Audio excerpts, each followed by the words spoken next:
Here's a deceptively simple question: if you need a new object, why not just call new directly? The constructor is right there. It does exactly what you need. What's wrong with new sum class? The answer is coupling. When you call new sum class, you are making two decisions at once: the decision to create an object, and the decision that the object should be of type sum class. Those two decisions are now locked together wherever that line of code appears. If you later want to return a different implementation, a mock for testing, a different strategy for a different environment, a no-op object in production mode, you have to change every call site. The factory pattern separates these decisions. Instead of calling new directly, you call a factory function. The factory decides what kind of object to return. The calling code only knows what interface to expect, not what class is actually behind it. This is sometimes called the principle of information hiding. The factory hides the implementation behind a function boundary. The consumer never sees the constructor. It can never make assumptions about what class was used. It can never call new directly. You've enforced a clean boundary between what an object does and how it's created. JavaScript makes this pattern particularly clean because functions are first-class values. A factory is just a function. It doesn't need to be a class with a static method. It doesn't need a special interface. It returns an object, that's it.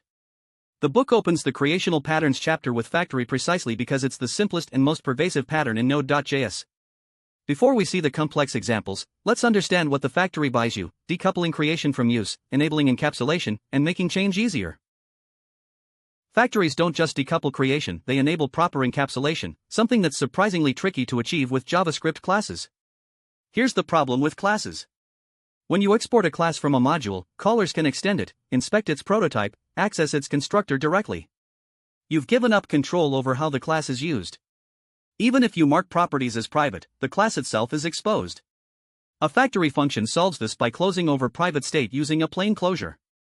You declare variables inside the factory. You return an object that exposes only the methods you want. Those internal variables are simply not accessible from outside. There's no prototype to inspect, no constructor to call, no inheritance to exploit. The book demonstrates this with a code profiler. The profiler object needs to track timing data internally: start times, accumulated durations, a list of performance records. You don't want that internal state accessible to callers. With a factory, you just declare it in the closure scope. Done. But there's another powerful capability: the factory can return completely different implementations based on context. If the Node_env environment variable is set to production, return a real profiler that collects and reports timing data. Otherwise, return a no-op profiler, an object with the same interface but methods that do nothing. From the caller's perspective, they got a profiler. They call profiler.start, operation, and profiler.end, operation. In development, those calls generate real metrics. In production, they're instant no-ops. The caller never knows the difference, and you didn't have to write a single if statement at every call site.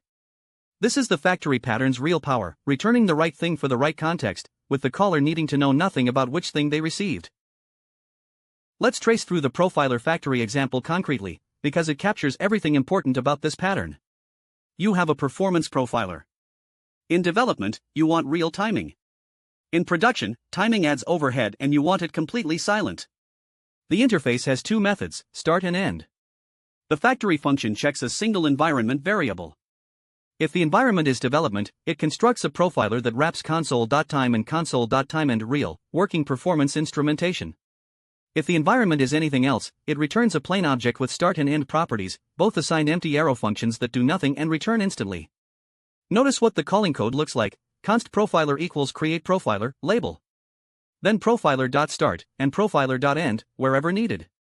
Zero conditional logic in the consuming code. The factory made the decision once, up front. Now extend this principle. What if you need a database connection that uses a real database in production but an in-memory store in tests?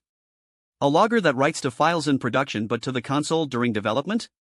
An HTTP client that makes real requests normally but returns canned responses during integration testing?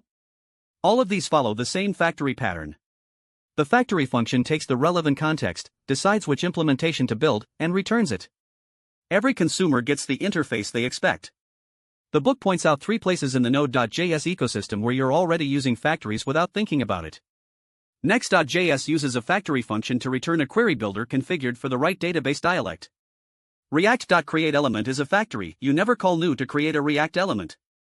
And Level UP uses factories to return database objects for different backends. Factories are everywhere in Node.js. Recognizing them changes how you design your own APIs. 3 real libraries from the Node.js ecosystem showcase the factory pattern in production code, and each uses it for a slightly different reason. Next.js is a SQL query builder that supports PostgreSQL, MySQL, SQLite, and more.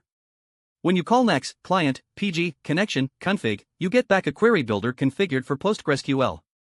Internally, Next creates different dialect objects for different databases, each with subtly different SQL generation logic. You never call new on any of them. The factory reads your config and returns the right one. Change the client string and you get a completely different internal implementation, with the same external interface. React.createElement is perhaps the most called factory function in the history of JavaScript. Every JSX element, every div, every button, every myComponent compiles down to React.createElement. The function takes a type, props, and children, and returns a plain JavaScript object, the React element. You never call new. React handles all object creation internally. This is why React can optimize, pool, and manage element creation without any cooperation from calling code. Level UP is the key-value database built on LevelDB, originally created by Google.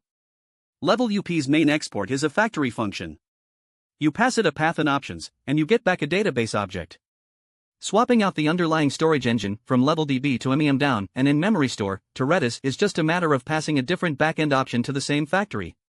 All the code that uses the resulting database object is unchanged.